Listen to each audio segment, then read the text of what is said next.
beast. We've cornered him. Draw your weapons. Prepare yourselves. Charge!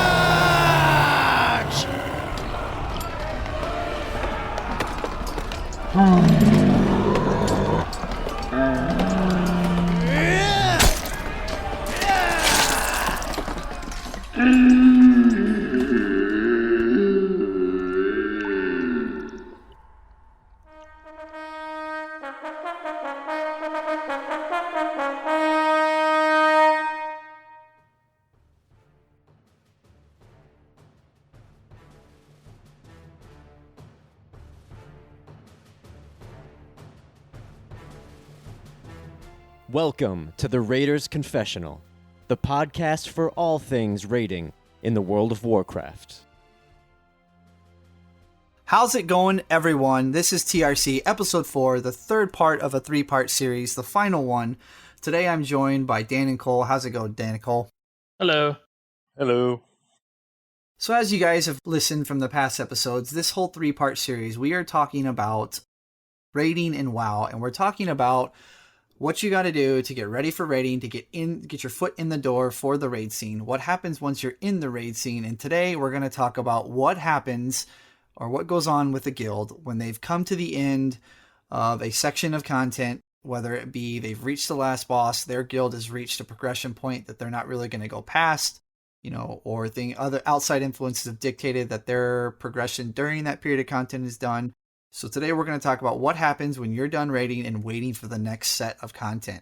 And with that being said, when you look at the different difficulties of raiding or the different groups and how hardcore or casual you are, there's obviously going to be different focuses with how people utilize that time. And then obviously inside of a guild with each respective person and how they enjoy playing the game or what role that they currently hold in that guild, there's going to be different focuses from that standpoint as well. So today, the whole purpose of this show and between Dan, Cole, and myself is to kind of take a look at what are some of the things that go through our head or that we're actually doing in game when we're kind of at that period of what I call twiddling your thumbs, waiting for the next match. And right now, it just so happens to coincide with the fact that Nighthold has come to an end, and as of today is Wednesday, 6/14/2017. Within 6 days, next Tuesday, the 20th, we are going to have Tomb of Sargeras drop, and we're going to be able to step foot for the first time in that raid. And so Finally. right? So for the last couple of weeks, and even further than that, some of us, like Dan and myself, some of the officers have been working behind the scenes with our group to kind of get our guilds or do some things that we need to do ready for when Tomb drops. And then obviously Cole, who's not an officer, he's been doing his own thing, like taking vacations to Cancun. Yep. Because I don't know how that's productive towards the guild, but Friggin' whatever. slacker. Each to their own. But so I kind of like to lead off with Dan because, you and I kind of hold the same role in terms of what are the things that we focus on when we're at these crossroads or these periods of time that obviously there's more work required out of raid by the five of us that are officers than say somebody like Cole who's just a raider. So that being said, just a lowly civvy over here, Mr. Yep. Cole the raider. But what are some of the things that for you, like how do you kind of deal with these down periods or these periods of time that we're waiting for the next set of content? Work? What? I don't work. No. Downtime. Lots of twiddling thumbs. Been doing it since we killed Gul'dan, basically, on my end. At this point, truthfully, we have been semi-twiddling our thumbs since Gul'dan, trying to just keep pace with what we have with our group and everything. Mythic has been a complete challenge since we started due to the fact of our roster. And for me, it's been, we killed Gul'dan. It's been trying to find the numbers for A, continue into Mythic progression, B, looking for what we can do in Tomb, and Tomb's been mainly the focus. I know Ryan has been kind of on my butt trying to fill the Mythic, but honestly, I've been looking more towards the long goal than the short goal. you really have two options when you do hit that wall of numbers and quote unquote content cap. And it's either you continue doing it just to keep the raiding guild alive and everyone still interested, like we did. We opened up the door to alts for Tomb and everything to potentially allow people to switch mains, or just prepare to hit the ground running in Tomb. Or B, you can sit there, lax, do a couple bosses a week, and pray that your raiders stay interested and show up the first day at Tomb. Truthfully, I'm not a fan of that second option at all. That's So about it. so I'm gonna kind of stop you there real quick because I think that brings up an interesting point. When you say that you're not a fan of that, I know the reason behind that, and I know why. But why don't you go ahead and maybe explain further why you don't like that and why you think it's bad for guilds to have situations like that come about? If you catch my drift.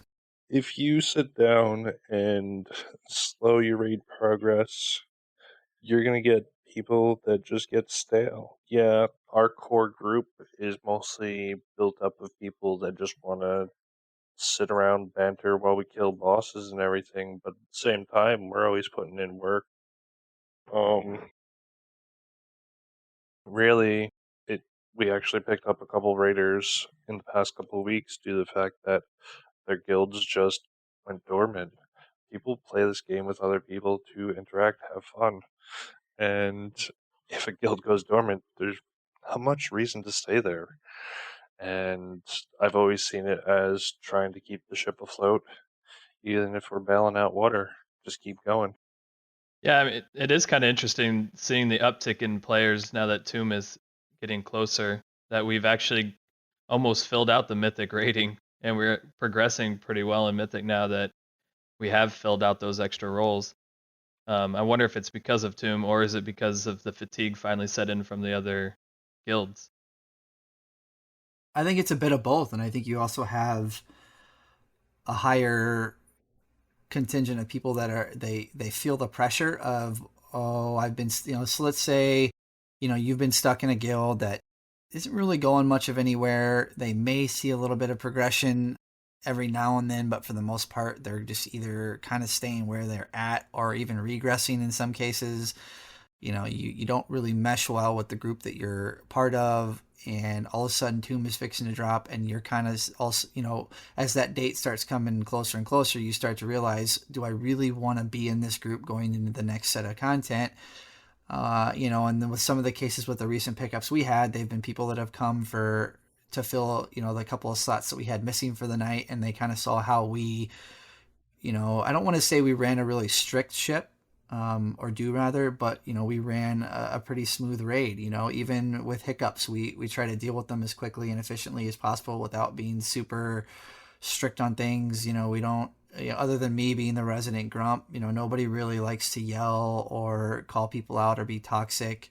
I think the only time we really see frustrations is just when people are kind of being lazy on fights that we've already done before, or people are just being lazy towards mechanics that, everybody knows how to handle them. But for the most part, when we don't yell or that kind of stuff, that, like I said earlier, that whole pressure of, do I really want to spend time with this stale group or go with this other group that I had fun with, that ran a really smooth raid, a successful raid, and they actually saw some progression. I think that is probably the fourth situation, where you have people who, whether it be directly because Tomb is coming out and people are coming back to the game, or indirectly some pressures that Tomb puts on people of, where do I want to end up during this tier of rating? Yeah. I think we've seen an uptick of that kind of too. But either way, yeah, absolutely. I think most of the people who are making switches of where they call home are in some capacity related to Tomb dropping. Oh, it definitely Um, helps us for sure. Yeah, no, and I think we found a few. We found a few gems in the rough, or diamonds in the rough rather, with some of these Yeah. people. I think so. And it's Hopefully, interesting that they've been raiding with us for like off and on probably every other week. We'll probably pick up the same player, just because you guys put him on your friends list or whatever. But Don't finally forget that coming crappy over. warlock we picked up too. Jeez. so Yeah, and and the funny part too is, and we've talked about or alluded to this in some of the past episodes of, you're going to have people of different mindsets inside of your group. And so when speaking to that in terms of the officers, I've never been a fan of people calling two places home at the same time. I'm just not. The loyalist in me doesn't deal well with that. I'm a monogamist in many capacities, and this is one of them. But It's a really weird way of putting it. yeah, well, but it's true. It works, and but Dan and some of the other officers, they kind of push back against me on some of these things, and it's worked out in our favor. And I'm happy with some of the turnouts we've had, and in terms of not exactly tying severs with or severing ties with people that have been in some of these, like Cole was saying, they've been raiding with us, not been a part of our group in a permanent capacity. They have another place they call home, and they've turned into some good pickups. I'm not saying that's always going to work and we're always going to be in a position to where that's going to be the case, but right now, being short people a lot of weekdays for our raids, progression raids in Mythic, it's worked out in our favor, and I think we're either right at or really close to having our solid 20 and then some. So yeah, it's, going back to what I was saying, you're going to have people with different mindsets, and as long as everybody works together and keeps an open mind, you can find these diamonds in the rough. So I kind of like to maybe throw it over to you, Cole. You, Mr. I just hung out in the beaches in Mexico for a while. What? That's what I do. What? So, like, let's say, like, I know for you, you're one of those guys, which you said in the past, you've alluded to it. You can do a raid once through and be good from there, right? Yeah. And yet you stuck around. You're still here. You're still going strong. How raw are your thumbs from twiddling? Right? So, like, when there's probably, I would suspect with you, there's probably different points of I'm done with this. There's your personal point of I'm done with this. There's the group point, I'm done with this, and then there's that even further point of, okay, we've beaten this dead horse dry multiple times over. Where do you kind of reach that point, and then how do you kind of handle the in between periods of waiting for the next content to come out? So really, what's kept me going this, I guess not necessarily raid, because Nighthold, Legendary farm. Oh God, no. The fights are they were pretty fun, for what they were, and they're not like the most challenging. I know hopefully Tomb will be more challenging. But what's kept me going is really alts, and I usually play alts during the other expansions, but this time there's so much story involved, and you can build your faction, well, not your faction but your class, and then the storylines within those have really kept me interested. So now I think I have almost all level 110s of each class, and really You sicken me. that's what has kept me going through this. Yeah. Legendaries are definitely not that, because I've wanted to switch classes, and then would get the worst legendary for that class, and I would just lose heart, and I don't want to farm every single dungeon every week, normal, heroic, and LFR, just to get another piece that will most likely disappoint me and make me want to hate the class. So legendary farming is not one of those things that keeps me going. Yeah. But I mean, really, other than the people that we get to hang out with, and we like even tonight we did what's Blackrock Foundry just to get transmog gear. Like that stuff is what keeps me going, and I think that's what has really changed the way I've played. Now, you also expansion. spent some time doing the new Chromie scenario, did you not? Oh yeah, yeah. See, I love solo content like that. I mean, it's all about Overachiever. It's all about doing as much of the story as you can. And though Chromie's not really like a main figure in the whole lore, this really brought out a lot more of her character. And then you get to go back to the old. Well, I don't want to spoil anything, but you get to do some pretty cool things that Blizzard has introduced in the past. So I hope they do more of that, because I think that's what's going to keep players like me going further into these expansions. Sure. Even though what is this, So sixth expansion or something? Can't even remember. Yeah, I don't even know. I'd have to count it up. But Yeah. so yeah, well, you and I've been playing since the beta of vanilla. So Yeah, a long time. um, so is there any sort of like 6. productive focus from you, or is it pretty much focused on just kind of keeping yourself entertained and enjoying the game? Really entertainment value. Once I get into where it's only a 1% upgrade, I get disinterested in upgrading. Yeah. So, well, now that this newest patch is released and my class no longer heavily relies on one, I guess, tertiary stat, I just, or secondary, I guess. Well, I guess it would be tertiary. Be both, Um, yeah, in some cases. Now I have to focus on gearing a different way than I did before, and I kind of knew it was coming, but I wasn't thinking about it too much. So, but Tomb releases next week, so I'm excited. Yeah. Well, and and I would also say too that whereas Dan and I's focus may be more directly productive, or what would somebody might call productive, yours is still productive in the capacity of it keeps your personal morale up and your personal like towards the game high. Yeah, Some people get burned out quicker than others, and some people enjoy different capacities.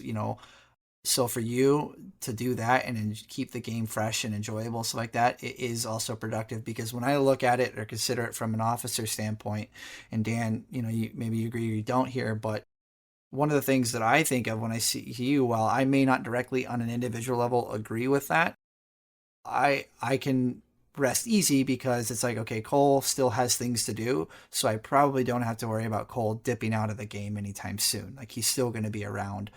I don't have to worry about him dropping off the roster for whatever reason, yeah, outside of extreme reasons, So for giving people that time off needed, whatever, which is also why I think, when Dan and myself and the three other officers discussed, well, in not necessarily this week, but the past 3-4 weeks, where we've been going back and doing some older content for achievements and guild progress rankings, I think has been good, because it's kind of kept the game fun. It's kind of relieved that stressful I have to be serious all the time off everybody's shoulders. I can relax a little bit.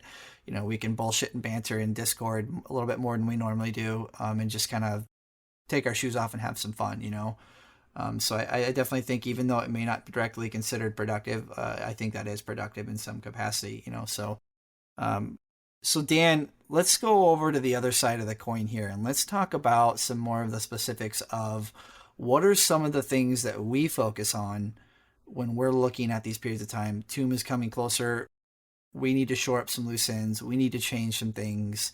We need to constantly grow with the guild, because, as I've said before, this is a living, breathing thing. And so as this guild grows, so shall we, if we want to keep this guild going in the long run. Would you not agree? I agree with that. The biggest concerns that we've had are the nice small little changes that we've made to loot and everything, our rosters and everything. But I really don't want to get into this too much, but it's kind of like a catch-22, because there's nothing you can say is a perfect answer to either solution. Ideally, we'd like to have a mid to upper 20-person roster and a loot system that causes no drama, but that's absolutely friggin' impossible to have, because you'll always have that one person that's not happy when you say, oh, we have to have you sit for the night, even if we're having a rotation, or some sort of stupid loot drama. Meanwhile, we're fighting for pixels. Yeah. And I know you and I, aside from the basic recruitment that we've been doing, trying to fill the slots for Mythics and Tube and everything, we've been going back and forth about loot systems just to perfect the one that we have, and hopefully we have one that doesn't have a lot of gray area, but we thought the last, before the tweaks that we made, was great, and Nighthold showed to have some tweaks in it. yeah. Yeah. But I feel like our people are pretty. I say are like I'm a guild leader. The people in the guild are pretty okay about loot. I mean, I know I'm not on the receiving end of all the probably whispers, but overall, I think we pass on things we don't need, and people can pick up upgrades when they need them. Um, I didn't see any main drop. People, only one person quit, right? But he was kind of on the outs anyway, over that warrior trinket. So Yeah. that was pretty much it. I don't know. What do you guys think? Did we have a pretty Well, smooth? so I think about it like this, Cole. While, like you said, you're not always on the receiving end of the whispers that we're receiving, um, but sometimes changes are needed, not necessarily to react to things that have happened, but to head things off before they happen or Yeah. that could potentially happen. And so a lot of the time, some of our decisions or tweaks that we make are geared towards, okay, yeah, our group has been really good about this stuff, but there have been a few cases where we've kind of teeter-tottered on that line of this could get out of hand very quickly, or we don't even want to get to that point. And so we try to find that balance of, keeping things casual and lighthearted enough to where we're not micromanaging the guild, but we are organizing and keeping things confined in such a manner that things continue to run smoothly and we don't have these hiccups down the road. So in terms of loot, so like one of the things we changed, our group doesn't do DKP. That's been one of the big collective, hell no's from the officers since day one, is none of us really want to do DKP. It's not been something any of us have had good experiences with the past. And while our guild may be fresh in terms of what other mythic progression guilds are out there and how long they've been together, most of us in this guild have rated hardcore in some capacity in the past with other groups. So this isn't by any stretch of the matter new territory for us. But what works for our guild is new territory. And so, without using DKP, we've decided to go with a round robin free roll system, but it has a couple of twists and caveats to it. And the fact that, if you roll on a piece of gear and you get that piece of the gear for the night, you've gotten your one piece of gear. And the only other time throughout the night that you may get gear is if somebody openly chooses on their own to pass gear to you or nobody else needs that gear. But we also have caveats written into that where people can't just choose to give gear to somebody. If other people need it and they haven't received gear for the night, well, just because you may want to give gear to your buddy, no, we're not going to do that. We're here as a group. And like Cole made the comment earlier, well, I'm not an officer. Well, you know what? It is your people. This is our guild. And unfortunately, guilds just don't run themselves. So there is the necessity to have officers to do the dirty work and to do the administrative stuff and to do the behind the scenes things. But at the end of the day, this is our guild. And as much as we possibly can, we try to bring decisions that we are making or are going to make to the guild for either to help make that decision or to get feedback so that we can tailor that decision to what we see best fits the group and the group's wants and needs, right? So again, I know this has been a long-winded answer to your question, but I feel like there needs to be kind of an underlying understanding of we aren't running a dictatorship, and we're, like I said, we're trying to constantly adapt and fix things or head things off before they happen. And so, that's changing the loot system was one thing. And the other thing we decided, in the past, we had yes, we did the whole one piece of loot for the night, but tier was kind of on a separate loot. You could get another piece that was your one piece tonight, except for tier. You still got one piece of tier for the night, and then in tier, when tier dropped, we did set bonus priorities. So 4 piece was greater than 2 piece was greater than no set bonus. Whereas going into tomb, we're reverting the 2 to the 4, or the 4 to the 2 rather, so that 2 piece is the greatest priority over a 4 piece bonus, because we feel in our group that it's more pertinent to keep those set bonuses coming quicker to the group. And so 2 pieces is obviously much easier to obtain than 4 pieces. And if that doesn't work for our group, 2, 3, 4 weeks into the raid, and that's apparent, we'll change it, and that's one of the things that we've really strived to tell our group is none of these rules that we have in place are set in stone. Like, we are willing to adapt. And so we try to provide those opportunities of feedback from our group. Like, hey, come to the officers, speak up, obviously don't be a dickhead about it, be constructive, be polite. And then, we will tailor things to best fit the group. And so Dan, moving off from the loot thing, and well, I guess first I should say, did that answer your question, Cole? Yeah. And I mean, there's definitely, like, even, what was it, 2 nights ago, there was a situation I never even thought of where it is laid out in the rules, that BOE gear is also part of your whole one gear piece for the night. But it makes it interesting. Like, I never thought, oh, I could just buy it on the auction house and skip the whole needing on that piece of gear when it drops. So it's definitely interesting. There's a lot of, I guess, small things that you have to Yeah. think It of is when a doing system loot. that encourages player choice, basically. You can either sit there and min-max yourself the whole time, or you can wait for your larger upgrades for a bigger jump in your progression per character. It's a double-edged sword, though, Well, but yeah, as it's long as you pretty don't hurt much the up to the raid player. waiting for your gear, right? Like, hurt the rest of the people waiting on that one piece. I guess So the that's situation you're referring to, Cole, is like, let's say you're passing up on 2, 3, 4, 5, even like some cases like a 10% upgrade for like a 25% upgrade and a trinket, or like in past expansions, a weapon that may drop off the last boss. But if you don't get that item that you've been waiting for 3-4 weeks, like, you've passed up so many minor upgrades that those minor upgrades now outweigh the big upgrade that you've been waiting for. And exactly, yeah. you're now collectively 30% behind the rest of the guild, and whereas you may have been with the top 5 DPSers or healers or tanks, whatever, now you're at the bottom of the pack. So Yep. yeah. And I think that right there is a good point. And Dan, maybe you tell me if you don't agree here, but I think that's one of the struggles that we have in the officers, that we kind of have that back and forth, or the ebb and flow rather, is we are constantly trying to find that balance. Whereas like I typically lie on one extreme versus some of the rest of the officers, and we're constantly trying to find that middle ground of balance of how do we best keep things so that the players feel like they have a choice, whatever, but at the same time keep things rigid enough, if you will, I guess is the way to say it, that it best benefits the group. So trying to find that balance of individual players over the group is kind of the goal, but and it's not always easy, or ultimately achievable. Like Dan said earlier, I think that no matter what system or rule or policy you're going to use, you're never going to please everyone. There are always going to be those. Even if you get the absolute best possible system that works for your group, you're still going to have that one person that doesn't like something about it. Yeah. And you can't necessarily hold a gun to someone's head to make them take a piece of pixel. Right. Yeah. So let's. But yeah, that pretty much answers whatever I was asking Sure. like 4 years ago.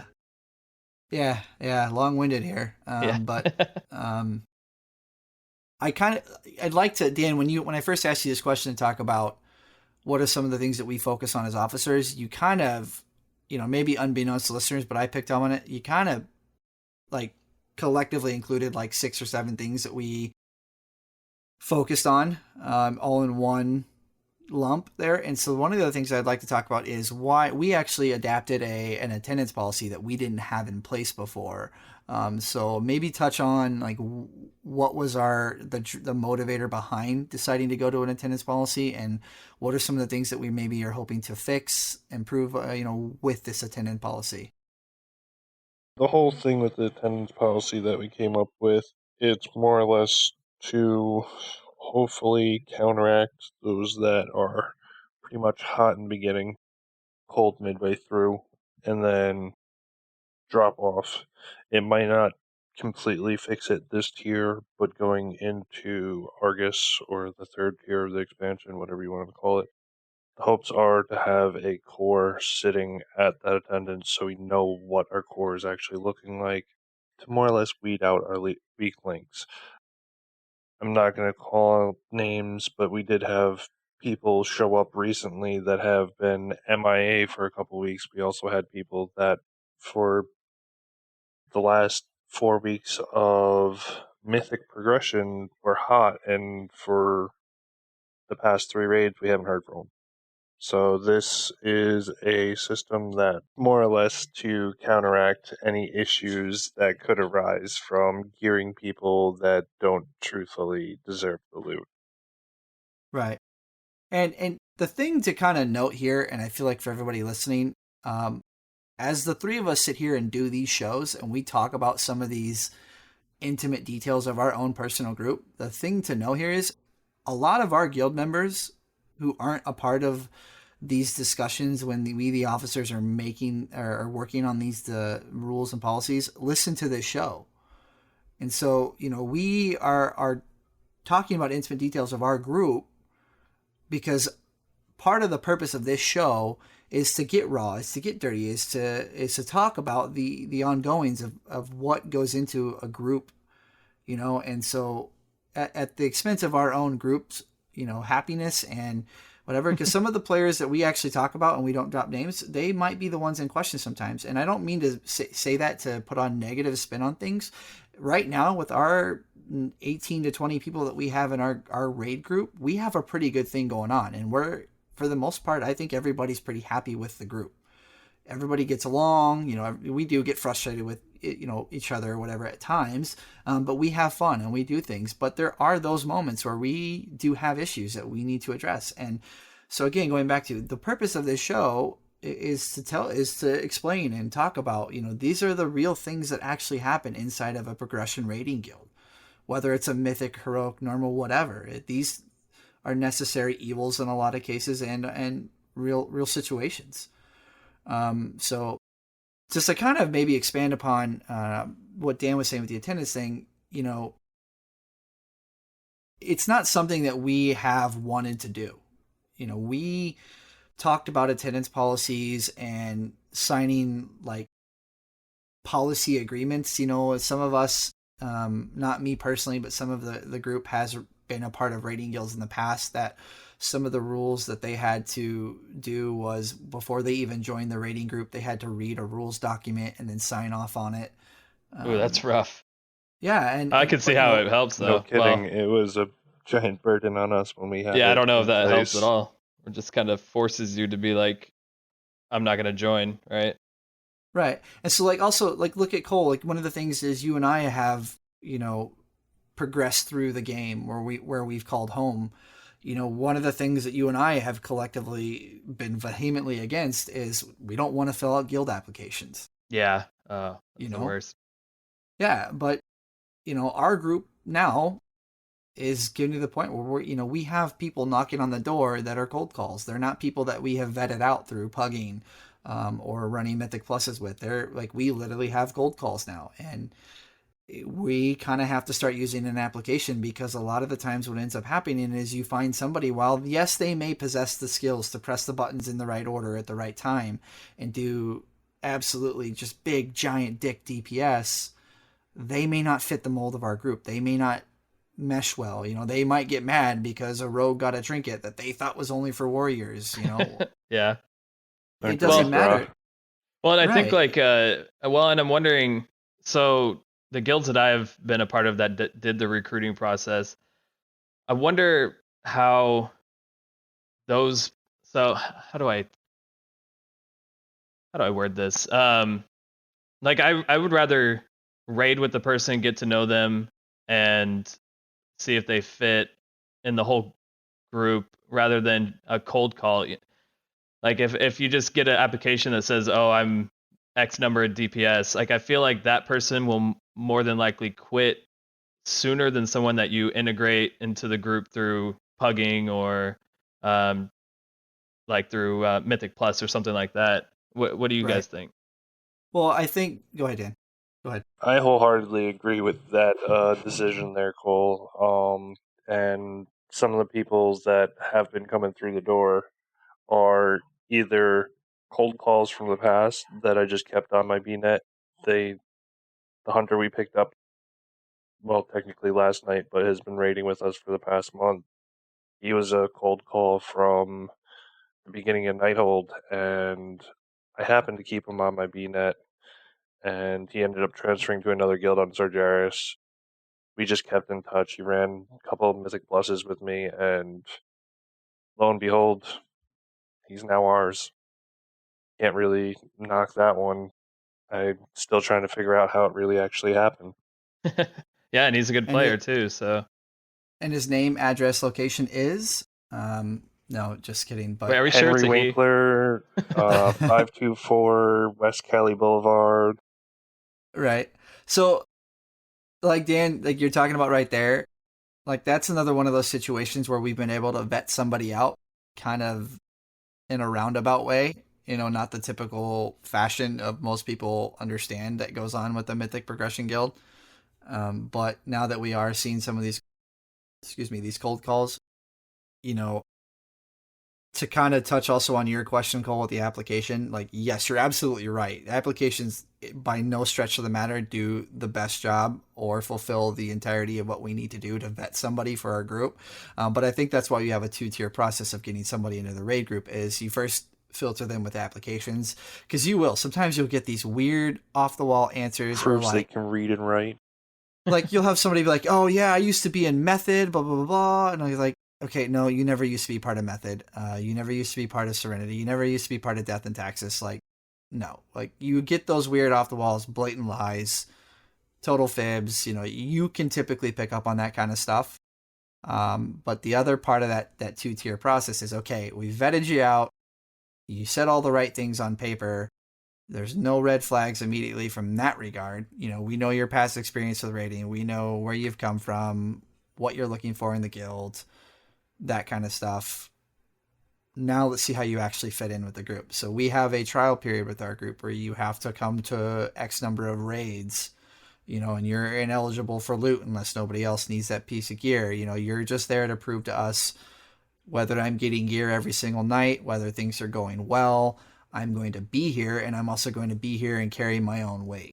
And on top of all of that, I'm also going to mesh well with the group. I'm not going to just immediately rub anybody the wrong way, that kind of stuff. You know, you're in some capacity, you're going to bring something to the table that we want. You know, we used to always joke in the beginning, like, do I really want to go sit and have a beer with this person? You know, that kind of thing. Yeah, I think that's the best way.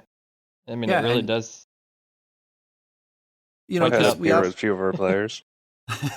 Because, okay, so you have to understand, again, going back to the whole statement of you have to find that balance, like you might have those players, like this guy is totally, or girl rather, is totally somebody I want to go sit down and have a beer with. But they're 913 item level and they're doing 200 DPS, or they're barely pulling 100k HPS, and our other healers are going 2/3 of the way through the fight because they're having to carry that slack.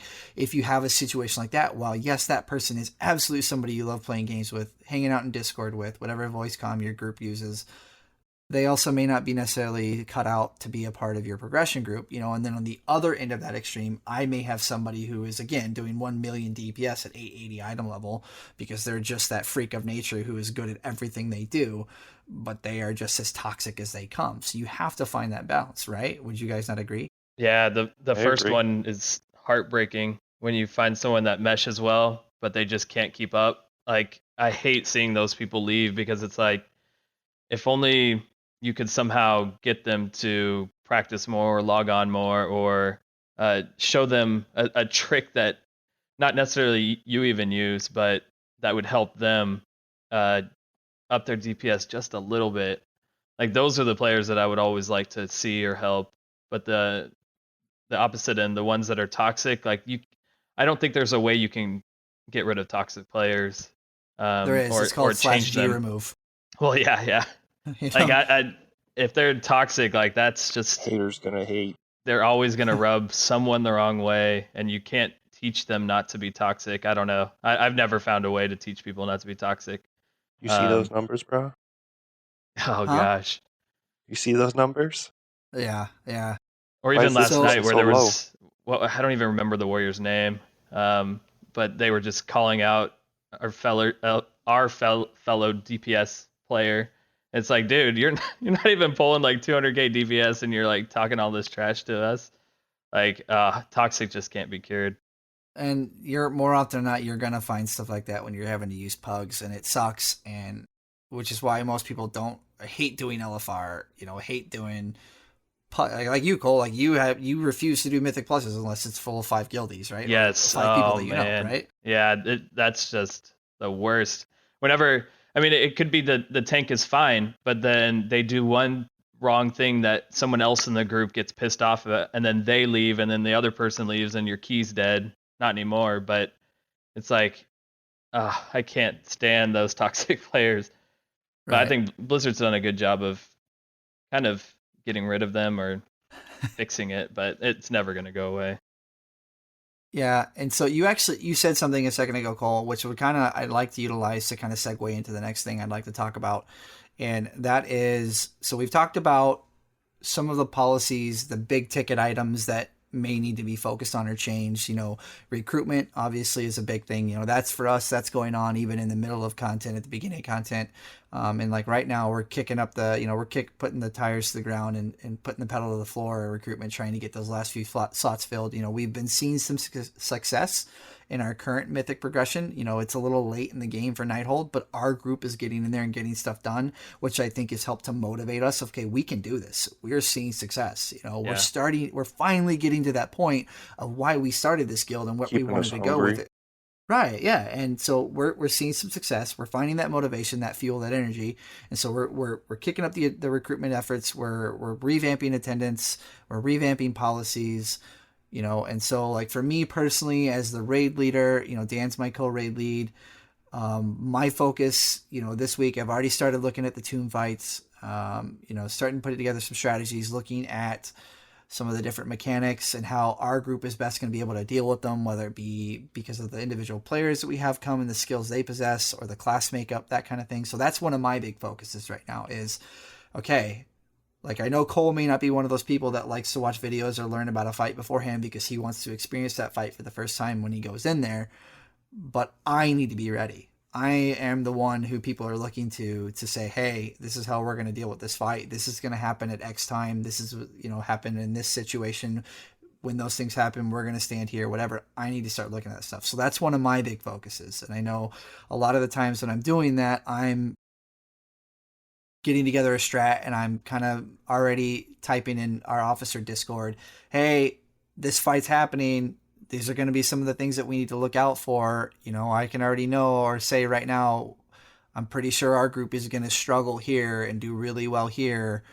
Maybe we might want to think about putting our efforts and focus on this point, whereas some other guilds may put focuses on these fights, whatever. Obviously each group is going to be different and there's going to need to be some tailoring in that regard. So that's a lot of where my focus lies, right? And so moving on from that to kind of segue into what I was talking about, Cole, you had said something that I would like to move on to next, and that is our group is not your typical mythic progression guild. We are not hardcore. We raid twice a week, 3 hours at a time. So we have a total of 6 mandated hours over 2 different days that we have allotted for our group as mandatory. Like these are the days that we're going to focus on progression, but we're not that 3, 4, 5, 6 days a week guild who's looking to kill the last boss in Mythic, a month and a half, 2 months in, whereas, even more so than that, you have those groups like World First groups that are killing in a matter of weeks, inside of that first month, whatever. We take progression as it comes. And as long as our group is staying focused enough and we are seeing progression, whether it be in minute amounts or large amounts, that's what we care about. That being said, we don't have an overabundance of 35, 40 players ready to go at all times with multiple alts. We have our niche, 20 players. A lot of days it's only 17 or 18. We are looking to change that, and we will get to that point where we are constantly seeing 20 players on inside of our guild ready to go for mythic raids. But we are always going to have people that are kind of at the bottom of, they need to make some more improvements, and our focus has always been help them make those improvements. Don't just get rid of them. If they fit well with the group, if we like them, they're nice, all of that kind of stuff,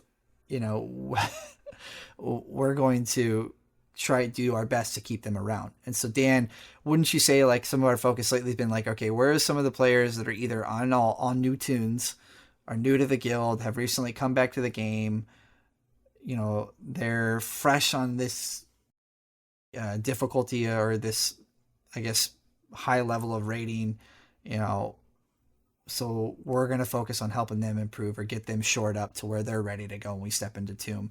So what are some of the things that you think that we have been, or could kind of tell our listeners that we've been kind of focusing on in that regard?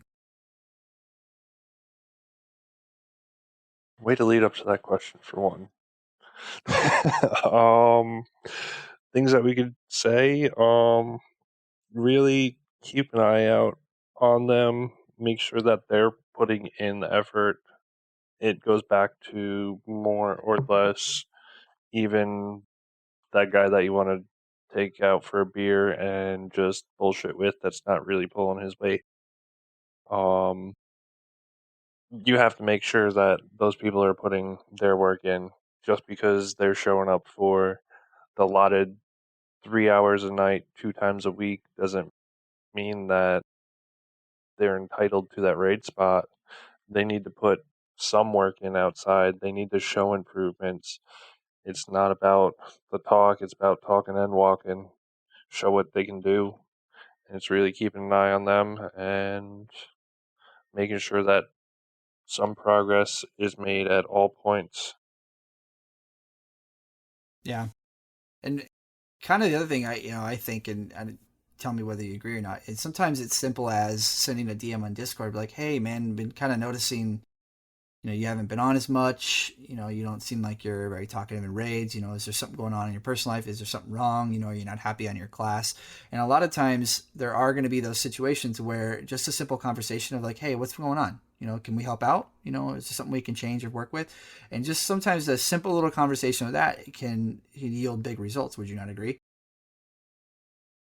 Yeah, simple line of communication is one of the greatest things ever. We've had people come off of 6-month breaks because of lines of communication kept open. We've had people dance around mains trying to make you miserable as possible through lines of communication. um, but yeah, as long as there's communication, there is some sort of plan or goal for either the person in question, the group in general. It really relies on some sort of quote unquote end game there. Yeah. Yeah, I agree with that, So, obviously going back to what stemmed this whole part of the talk or discussion rather, you are going to have players that they may not possess the skills. This may be new territory for them. Something may be going on to where they're just, you know, real life has them down in the dumps. The game's getting stale. Their character's getting stale. They're not happy with somebody else in the group or some of the rules or the way things are being handled. Whatever. There's a million and one different possibilities or reasons. And like Dan said, just keeping that open line of communication, and constantly working to be the HR person, and just kind of talk with them, discuss with them, and try and reach that mutual point of respect is key. I think in terms I of send all HR long-term. problems to the wife. I don't deal with that. I just keep a line of communication. Any real problem, I pass off. Sure. Yeah, and so whether it be actually looking at somebody and saying like, "Hey, you look like you're struggling," trying to, because we've had people in our group also who have tried to fill voids in terms of classes that we don't necessarily have represented inside of our raid group. And so they're like, "Oh, well, you don't have X class. I'll play that." And then all of a sudden they get in there and like, "Oh, this is kind of not what I thought it was going to be." They may be struggling to get up to speed in terms of the rotation, that kind of stuff. And so sitting down with them, going over logs, getting on the class Discord, class resources, and looking through and seeing where their weaknesses are, and trying to shore that up. Making suggestions of, hey, maybe you want to try and use this talent on this fight. Or hey, it looks like you're, because a lot of the times what happens too is, like, let's use Icy Veins as an example. Like, you may go to Icy Veins, you may click on World of Warcraft, you may go to classes, go to your class, your spec, and it may say, hey, you want to use these talents for raiding, and then all of a sudden you get in there and like, okay, that's not even close to what you should be doing. And kind of using, like, sometimes you can use things like Warcraft logs, like, okay, let's go look at all the top 100 parses, or even expand that, let's go to the top 1,000 parses and look at what are the talents that most of these people are running with for this fight. And you can pretty quickly a lot of times figure out where those gaps are of lacking, and help people figure things out that way. And these are some of the things that Dan Cole and myself right here in this show and discussion utilize in our own characters, our own selves, to better ourselves, to get ourselves up to speed. I know me personally, a lot of the times after I've done my due diligence of looking up fights and putting strats together, I'm getting on YouTube and I'm saying, like right now I'm playing and going into Tomb as a Destruction Warlock. Destruction Warlock Mythic Croesus, Destruction Warlock Mythic Staraugur, Mythic Botanist, Destruction Warlock kill videos, and looking to see whether it be positioning, rotations, talents, that kind of stuff, what numbers they're pulling, and then I'll go on Warcraft logs, and I'll use the compare tool and see what type of difference of talents and legendaries, how many times they're casting a respective spell versus how many times and there's a ton of tools out there. And so these are tools we all use personally. These are tools that we can also use to help shore people up, figure things out, and that kind of thing. So again, going back to what this whole segment of the 3-part series is, these are some of the things that we really kick up the speed on in terms of where our focus is when we have these downtimes waiting for the next tier drop. Let's get people in classes they're enjoying. Let's get the group shored up. If we're running 6 warriors, okay, we might want to see if some of these guys might want to jump off warriors and play some other classes. Let's get some diversity. Destro lock. Right. Yes. For all the guildies out there listening, could you all please roll Destro lock? That'd be great. Thanks. I'll Don't do worry, it. I can recruit a couple. I saw a couple after you actually decided to go Warlock on the forums. I'm not going to lie. I have no doubt. So, but yeah. And so kind of the other thing I liked it, right, is like, again, I've said this in the past episodes. A lot of the times I put myself in the shoes of people who might be listening to this and think, oh God, these guys are really kind of talking about a lot of just shit that doesn't sound fun. But that's the whole purpose of the show, is to be raw and to tell you what the nitty gritty details of what goes on. And so in terms of this specific episode, this end of the 3-part series, so Dan and I are focusing on a lot of the stuff that most people don't want to deal with, recruitment, attendance policies, loot policies, getting players shored up who might be not performing, where you kind of need the group to be at. Hell, there's days we don't even want to do it. Yeah, no, absolutely.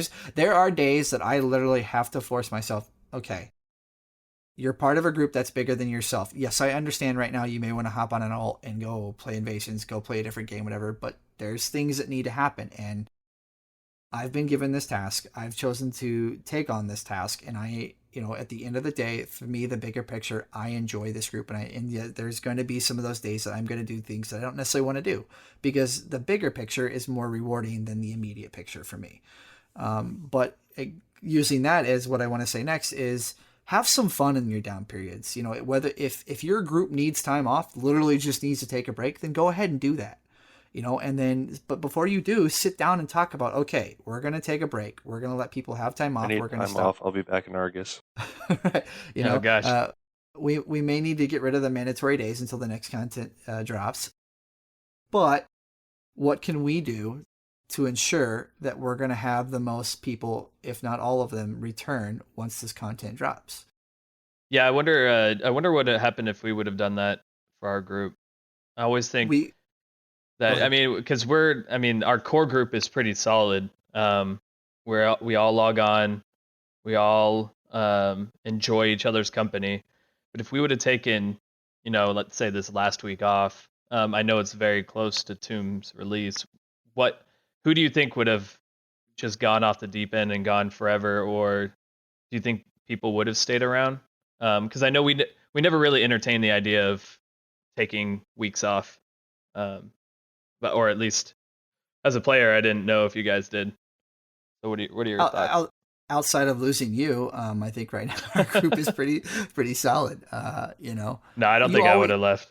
You always run that inherent risk, always. But you have to, the biggest caveat, which I personally struggle with a lot, which is part of the friction that goes on with some of the officers sometimes, is I really struggle to understand that not everybody is as hardcore when they look at this as I am.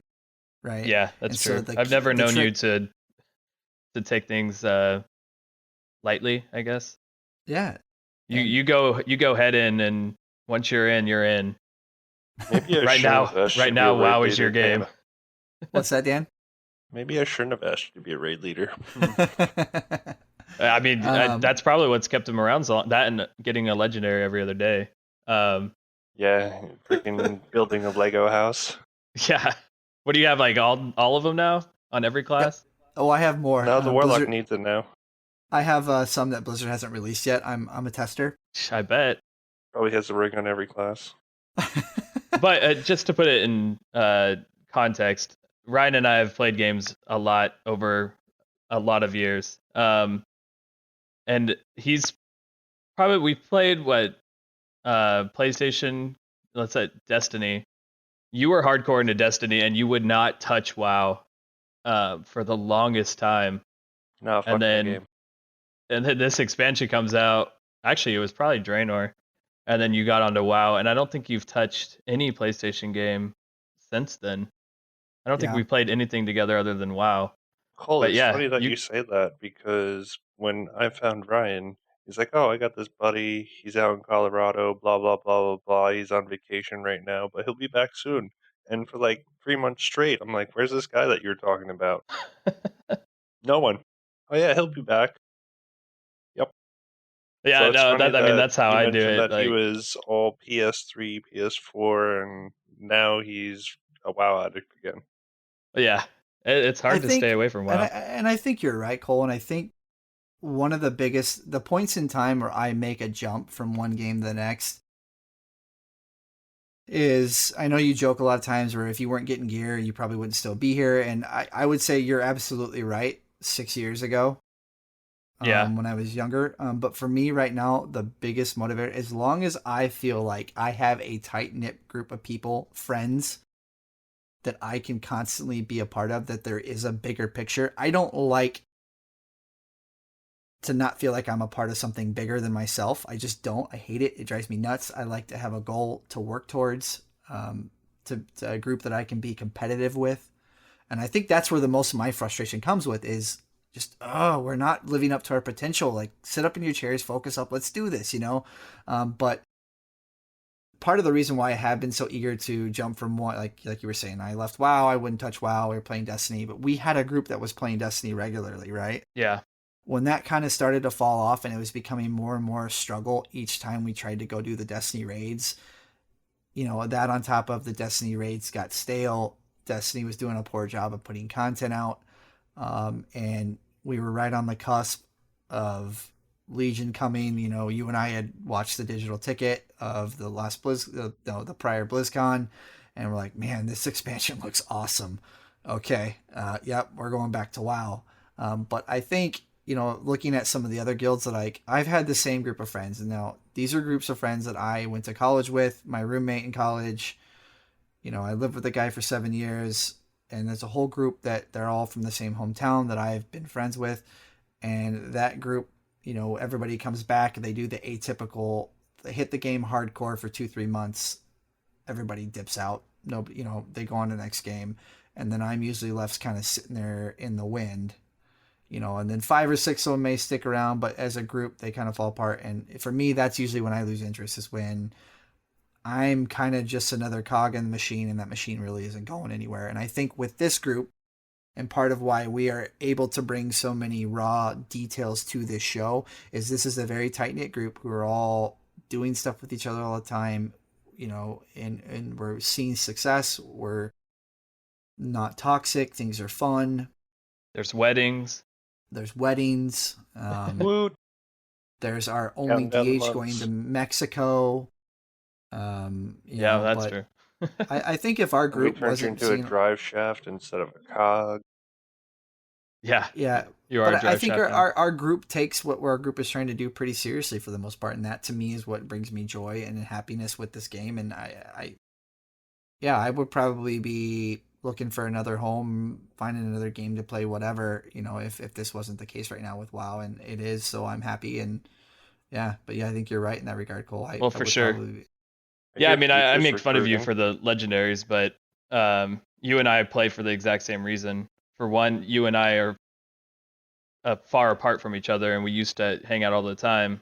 But now you brought me into this group with Dan and the fellow officers and all the guild members that we became a family, where we are invited to weddings or gonna meet in a central location one day and have a few beers. Like Yeah. that's really what it boils down to, is why we're staying, and why I've stayed personally so long, even without getting gear in a very long time. Which So I would, like, if I had no reason to do Nighthold, I would quit by now, right? But the right. reason is to progress with this group, and I think that's important. And so that brings up another good point. When you're in these downturn periods, this is time. Like, literally, if you guys want to meet up with your respective group, and go have some beers, meet each other for the first time, go do it. Have some fun. Take some time off, or digitally do it. Go run like today. There was 3 or 4 of us that went and ran old content, like Cole was saying earlier. Go do stuff like that, Play some drinking games. Yeah. Yeah, Drunk whatever, raids. Yep. I was part of a group towards the end of Mista Pandaria. Every Friday night, they ran a drunk raid. They would run through Siege of Orgrimmar and alts. Everybody would get drunk and have fun. If they killed, the whole instance, great. If not, oh well. Everybody had some drinks and had some fun. And I did it for a couple of months, and I didn't necessarily drink every time because I was typically trying to get gear and see the raid and have some fun. But it was fun, So again, we've kind of gone off course here a little bit, but that's fine. The whole point is, yes, you're going to have people that have to do the behind the scenes work and get ready for the next thing, but make decisions that best benefits your group. Have fun if that's what your group needs. Take time off if that's what your group needs. Our group was kind of at a weird spot where we were trying to build towards Mythic, but we weren't there in terms of population numbers. So we cleared through normal People's vacations. Right, we breezed through normal, we breezed through the front 2/3 of heroic, and then we kind of hit like a little bit of a wall there on the last couple of bosses of heroic. But then, we had a couple of weeks where people just all at once had to have time off, whatever, and then all of a sudden everybody, we started getting numbers back in, and bam, we busted through the heroic wall. And then we did about 3-4 weeks of clearing through heroic and always constantly talking about, we need to be in Mythic already. We should have been in Mythic a month ago, and finally, it was kind of like we came to this decision, we got to shut up and quit talking about it and just do it. And we finally did it, and numbers started coming up, and now we're at that point of seeing success. And so for our group, we may have reached that point of needing to take some time off and having some fun, but we're just now seeing success. So this has brought on a need for it. We're going to keep pushing through until Tomb drops, and it's paid out for us. I'm not saying that that's going to be the case at the end of Tomb when we're waiting for Argus. I hope that we get to a point where a month out of Argus, our group has cleared through Mythic Tomb, and hey, you know what, guys? Let's everybody start playing alts. Let's have some fun. If you guys want to take some vacation, whatever, and that's something that we're going to have to look at and see when that time comes. I don't know, and I don't think Dan or Cole or anybody else in our group can know for that matter. But the key to when this, we get to that point, I'll be on my honeymoon on a boat. yeah, you very well could be. FYI, we're looking for a tank to replace our really crappy one. Be kind of towards the end of Tomb. He's going to be gone, and we can get him out the door. But no, we obviously we'll be waiting for you guys. Make sure when you you guys can get play back. every tank, though. Yep. Every class has to be played. How long are you going to be gone? 2 weeks. Not long enough. Yeah, that's what's nice. I don't even think it will affect my raid attendance. Oh, it will. Yeah. Actually, you're right. We probably won't notice you're gone. So yeah, that'll be okay. So to kind of wrap up the purpose of this end of this 3-part series, guys, the whole purpose of the word productivity in terms of utilizing the time that you're given when you're waiting for the next set of content to come out comes in many different shapes or forms. It's not just the literal sense of productive. It's, it can be take time off, have some fun, enjoy the company of your other guild members. If your guild is up and coming and really looking to come into Tomb strong, keep pushing with progression, keep doing the recruitment, do what you got to do, what you enjoy, what best benefits your immediate group. But just remember, at the end of the day, my biggest piece of advice I would ever give anybody is remember you are a part of a group. You're not a part of a solo team. You're a part of a group. It's not just you. You're a part of a bigger picture. So keep that in mind. If at any point in time you find yourself kind of being more selfish or more self-centered in terms of your thoughts, it might be time to reassess whether being a part of that group is right for you or for Ryan, them. Yeah. There's no I in team, but there's a P in group, and you stink. Wow. Dad joke of the day. Cue the applause. He's like 50. So we're right about an hour right now. And so before we wrap up, like our typical fashion, we kind of like to talk about some of the news coming out. But before I do, I'd like to extend an open invitation to you, the audience, in terms of suggestions. We already have some things planned. We're going to do a first look episode 2-3 weeks in after Tombs dropped. And once LFRs hit the ground, Mythics come out. We're going to do a first look episode where we talk about fights, our thoughts on the fights, the raid, how it looks, some of the struggles that our group has come up against, some of the ways we've tackled those struggles. We're, like I said, it's going to be a first look in terms of rating with Tomb. So that's coming out, but I'd like to send an open invitation to what are some of the things that you, the listeners, want us to talk about, focus on, talk about how we've dealt with them, how we would deal with them if it's something that we haven't dealt with. If some of you guys out there are raiders and you're not officers in your group, but you are struggling with something in your group that you don't necessarily agree with, but you don't exactly know how to approach, how to deal with that, whatever, and you want to pose a question for Cole, since he's somebody who's not an officer and kind of is more on, deals with some of that kind of stuff. Or if you are an officer or looking to build a group or whatever and want to know something specific, on how to deal with or get a group going, and want to have a question for Dan and myself, by all means, at the end of the show, we're going to go ahead and tell you how you can get a hold of us. Always find us in the show notes. But tell us what you guys want us to talk about. We're going to stick with, in the long run, our every other week format. But with the first about a month of Tomb coming out, we're going to do a couple extra episodes, one of them being the first look at Tomb. So let us know what you guys want to talk about. We'd love to hear from you guys. Even if it's just to say hi, let us know. But kind of before we end the show, our typical fashion, what are some of the things that are coming out or in game right now that are pertinent to rating? If you guys are looking for specifics in terms of patch notes and hotfixes, not going to find it here.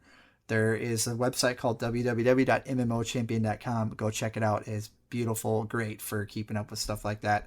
And right now, in all honesty, while yes, we would love to talk about specifics, these things are changing so fast right now. It's not even worth it, because by the time you listen to this, things may have changed 10 times over. Oh, hotfix now. Right, yeah, hotfix. Servers are down, hotfix. Oh, I don't have any characters anymore. This is weird. Yeah. But yeah, Whole these are the boss things. I don't know, hotfix. that hotfix that they did yesterday kind of helped us get rid of that pug warrior, though, so... That's true. Yeah, Oh, these man. are all things we dealt What with a on hotfix, Tuesday. thanks, Blizzard. Yeah. But Just hotfix that player out. Yeah, for me, one of the things I don't understand, and Cole, Dan, tell me what you guys' thoughts are here. Why is it Blizzard 7.2.5 drops on Tuesday? You call it the Tomb of Sargeras raid, and yet before you even drop that raid, you're telling us, hey guys, we already have hotfixes in place to upload on a schedule after we drop the patch. Why is that? If you Better know question, why was the PTR quiet for 3 weeks without those hotfixes in them? Right, like I don't understand this. This is something that I have yet to see out of Blizzard, and over a decade I've been playing this game. This is kind of like, what is going on here? This is different. What do you guys think about this? Well, I just think so. When they say release candidate, that's I mean, from what I do and what I work on, when we have a release candidate, there's always changes we try to get in at the very last second. But once the company decides, hey, this is a release candidate, we can't put anything in there without, creating these special forms or whatever to try to get that in. So I think what happens is that they're just not that important to write up those special forms to fit into the release candidate. So they release it and then they know they're going to change it, so they just hotfix right away. I think it's a lot easier than going, pulling the release candidate, putting these little things in, re-releasing the release candidate, having all your testers beta test it, et cetera, et cetera. I think that's just what I happens. can see that, yes, Cole, because I did have a R&D position for a little while at one of my jobs in this past year or two, but at the same time, the level of changes that they did just was null and void to any PTR crap that they had out.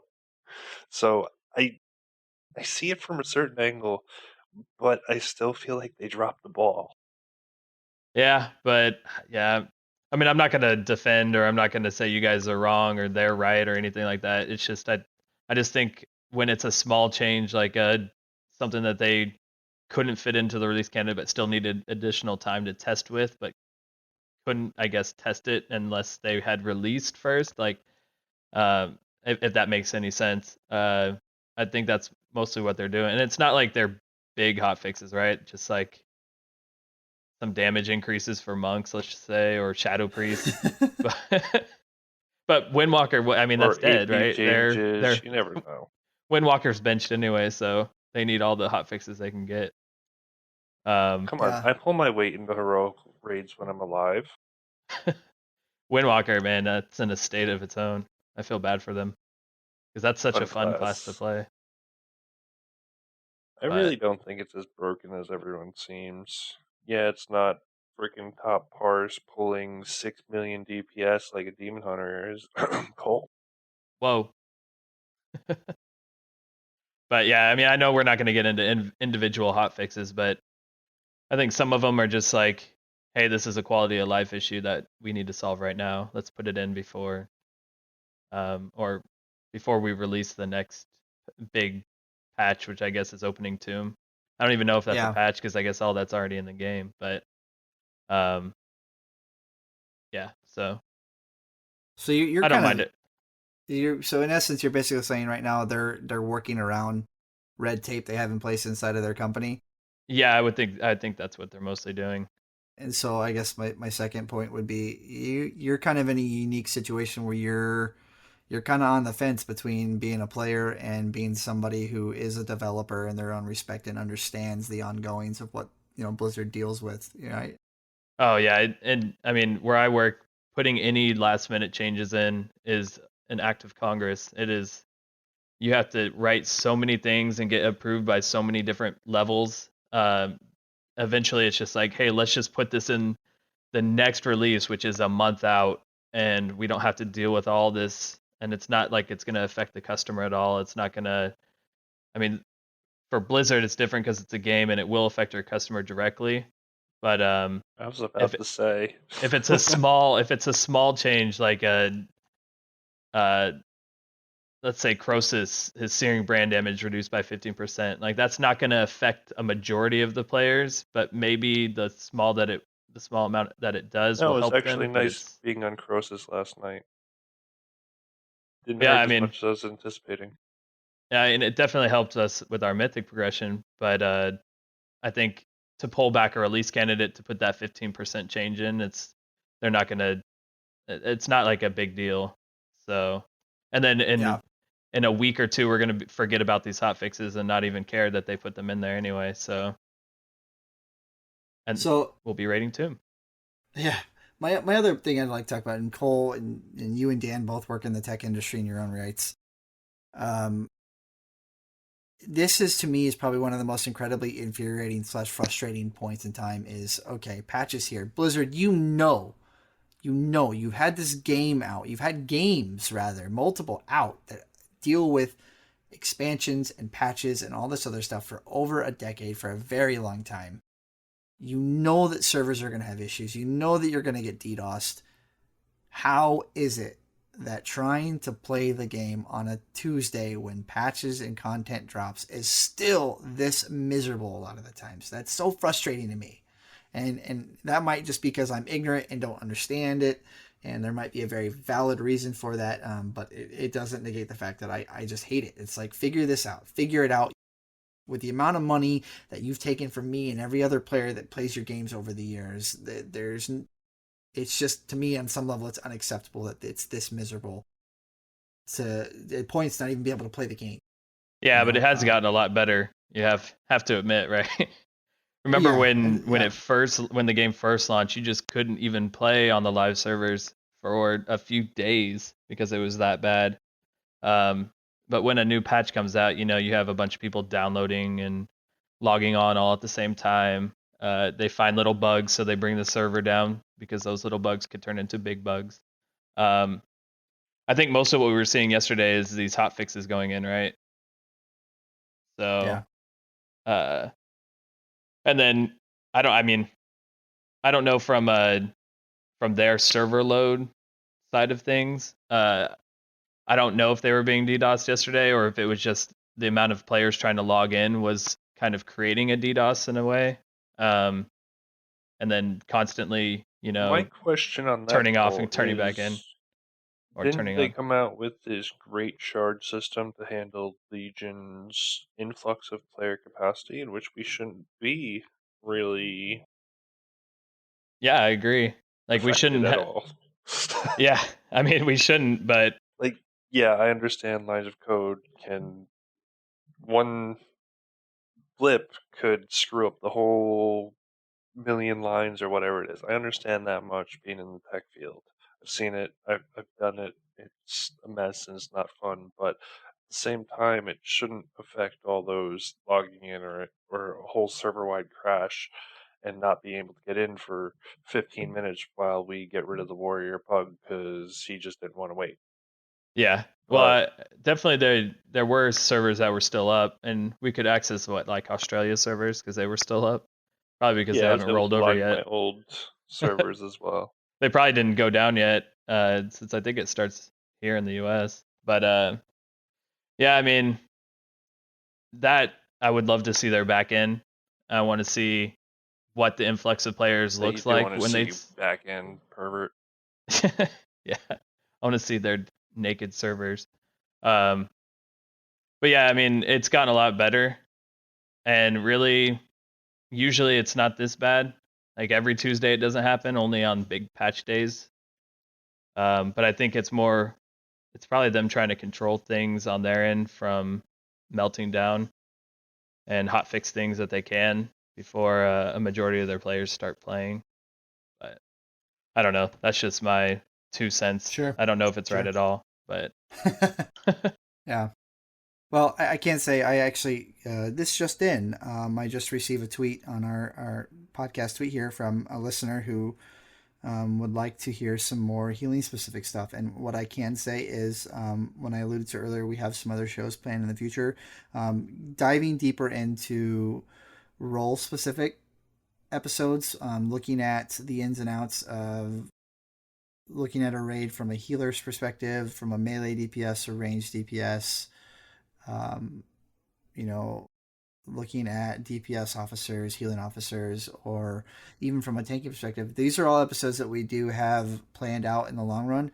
We are certainly going to look at them in the future. So appreciate the tweet. We're certainly going to get to you, and it may come sooner than later. I don't know. I got to look at bringing on somebody who is in a healing role so that we can have somebody give a fresh eye on the matter. But yeah, we like I said, guys, this is an open invitation before we close the show up for today. All of you, if you want to hear something raid specific, by all means, let us know, and we will do our absolute best to cover it the best that we can, because that is the purpose of the show, is to give more deep dive specific discussions on raiding, whereas a lot of other shows out there might just cover what you could find on MMO and that kind of stuff. yeah. So let us know, guys. We'd love to hear from you. And which brings me to our next point. We're right about an hour and 15 minutes, guys. This is going to be the conclusion of the 3-part series of beginning, middle, and end of raiding in World of Warcraft, more specifically Legion in its current state. So for those of you that are just joining us, thank you very much. This is something that I personally have had in mind and wanting to do as a project and move forward with for a couple of years now. And I'm, Cole can probably tell you, I did ask him a while back, probably over a year ago, if he would be interested in doing a podcast. He probably didn't know specifically what I wanted to do one about. I'm not sure I knew specifically what I wanted to do one about. But this podcast, this is only our 4th episode, but it's been really fun. This has fostered a motivation and a drive to have these discussions that I've had that I don't necessarily always get to do. But this gives me a creative outlet to do so. And I know Dan and Cole, I'll let you guys speak for yourselves, but I feel like you guys are enjoying this and liking these discussions. Dan, you've been coming to me more often off the air with ideas and questions and topics and that kind of thing. Cole, you've expressed some interest of, hey, this is kind of fun. This isn't something I didn't think I'd like this much, or oh, maybe one day I should get a better microphone, whatever. Yeah, right. But this whole process, this topics, these discussions, this project has been fun. So for those of you first time joining us, thank you very much. We really hope that we can continue to provide content that you guys are going to like and stick around. For those of you that have been with us, either from the beginning or for the last couple of episodes, thank you again for listening to us. You've driven us to continue to do this, and we're going to keep going. As long as there's at least one of you guys listening, we are going to keep going. It'll probably be our significant others. That's it. Yeah. Yep. That's Listen, fine. listen. They have to listen to it anyway. Yes. Yep. Absolutely. And guys, let's wrap it up. This is going to be the end for the 3-part series. This is episode number 4. And this is going to mark the end of us introducing ourselves on the digital creative community, but it's also going to open the door of the beginning of a podcast that's going to be out there and diving deeper into these rating subjects. So let us know what you think. Let us know what you want to hear. We're going to move forward. As always, guys, you can find me personally on the other show I do, Blizzard Umbrella, with a good friend of mine, Dusty, where we talk about all of Blizzard's games. We record once a week over there, and we talk about anything and everything that we think is interesting. Come check us out. Let us know what you think. Me personally, you can find me on my Twitter account and my Twitch account. Both are at McIrishGaming. You can find us here on the show at theraidersconfessional@gmail.com. There's no apostrophe on the S. You can also find us on our Twitter account at _TRC podcast. That's it for me in the show. Dan, where can people find you? You can find me on my Twitter and Twitch, both the same handle, JacksonGad1125. My stream is fully back up for our raids. I'm looking to pick up a couple extra days during the week streaming. It's just tough finding time, so pay attention to the Twitter.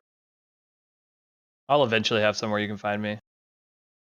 Perfect. I was just going to tell the audience, let's say all encourage Cole to find something that you can get a hold of him.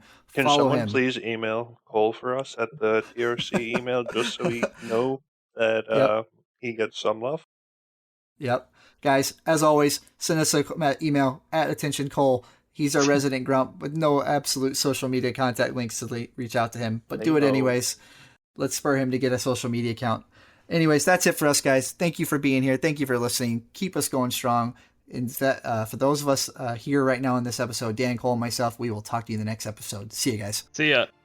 Cheers, seeing too.